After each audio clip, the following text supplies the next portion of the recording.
guys, good morning sa inyo and advance happy new year. Kasi 31 pa lang, wala pang alas 12 no. So advance ko na. Bibili pala ako ngayon ng mga handa natin sa new year kasi wala pa kaming handa. So ngayon pa lang ako bibili. Bahala na kung ano may handa namin. Tara, samahan nyo akong mamalengke. Tara. Hi guys, kamusta kayo? Pasensya na kayo, medyo late upload na tayo. Ito nga pala yung ganap ng New Year namin guys. Ayan, New Year na New Year, ngayon pa lang tayo mamimili ng handa. Ang una ko nga dinampot dito guys, itong prutas na bilog kasi pandi-design daw yan ni Mami Cherry. Tapos kumuha lang ako dito ng 2 pack ng manok, tapos netong mga fruit cocktail kasi nag-fruit salad kami. Dali ang pinamili ko nga lang dyan guys yung pang salad namin at saka yung pampritong manok. Yung ibang handa kasi namin ay in-order na lang namin sa online dahil nga wala na rin kaming oras para magluto. Tapos ayan, pag uwi ko sa bahay, si Mami Cherry nag-aayos na ng bahay namin at nagpapalit na naman ng kortina. Si Botchog at si Seiche yan nandyan na sa may kwarto. Pagdating ko naman sa bahay yan, inasikaso ko na agad tong pang fruit salad namin para pagkadating ng gabi matigas na nga rin. Si Botchog naman guys, nung nakita niya nga yung mga fruit salad dyan sa lamesa ay balak niyang dut-dutin no, kasi nakita niya maraming kulay, nagustuhan niya ata Medyo naparami nga ako nung bili ng cream dito guys, 3 cream kasi yung nabili ko, yan parang lumulutang tuloy sa sabaw, pero pwede na yan, kami lang naman yung kakain. Tapos yung isang latang condensed na nga lang yung nilagay ko, tamang-tama lang naman yung lasa, medyo tumamis lang ng konti.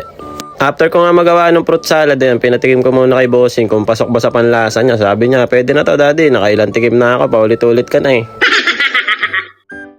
Tapos ito namang mga manok na nabili ko guys ay hinugasan ko na rin at binabad ko na yan sa lemon na may patis no. Binabad ko yan hanggang gabi. At habang busy nga ako mag-ready ng mga handa namin, si Mami Cherry naman nakapag-design na dito at nakapagpalit na rin ng kortina. Ito kasi yung color of the year guys kaya ayan na naman yung ginawa ni Mami Cherry na kortina namin no. Sumusunod talaga si Mami Cherry sa mga color of the year At dahil wala pa nga kaming lutong ulam, ito muna yung kinain ni Ate Saori tsaka ni Kuya Seichi yung guratan. Tapos si Mami Cherry naman guys kumain na itong bibingka na order namin. Fast forward ko na nga guys, ayan, gabi na nga nito at si Botchog tapos lang maligo at ito nga pala yung uniform niya, yung unggoy kulay brown kasi yan daw yung color of the year.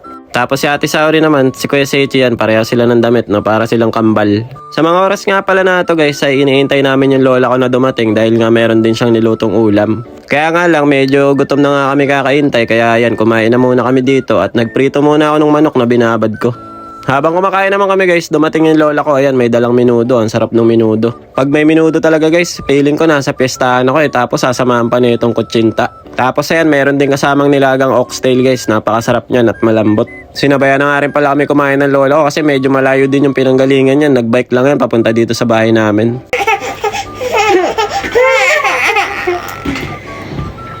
After nga namin kumain, si Saori at Seichi naman binanatan tong kutsinta. Paborito kasi ng dalawa yan guys. Halos na pangalahati nga nila yan nung gabi pa lang Kasi ito naman lahat ng handa namin guys. Konting-konti lang talaga yan kasi konti lang naman kami talaga sa bahay. Tapos maya-maya nga nakatulog naman yung lola ko. Kaya yan, nag-picture muna nga kami dito ng 5. Kahit kailan talaga guys, napakahirap picture ni Botchog at saka itong 2 bata. Paano ba naman kasi kung saan tumitingin, hindi namin alam kung paano sila papatinginin lahat sa camera.